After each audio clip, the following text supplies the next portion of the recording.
Senator Panfilo Lacson warns on the dominance of pork barrel system in 2019 that will affect poor Filipinos.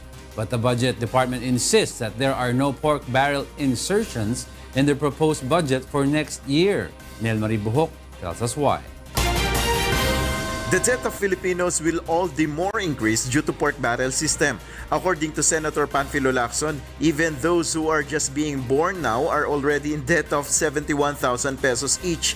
This is because of the borrowings that the government has to take to fund the infrastructure projects and to pay past debts. According to the senator, the need to increase funding was big because of the corrupt pork barrel system. Because of this, Senator Lacson warns on the apparent dominance of the pork barrel in next year. The senator already divulged that there are pork barrel insertions on the proposed budget. Two lawmakers in the lower house allegedly have billions of pesos of pork barrel for the projects in their districts. This is apart from the 60 million pesos fund for each of the 297 congressmen.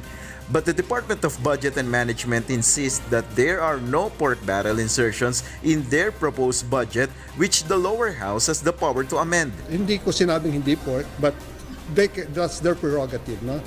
Ang nagiging pork kung nakikialam sila sa implementation ng project. Jokno also said that one should look into the correlation between the country's debt standing and its economic status.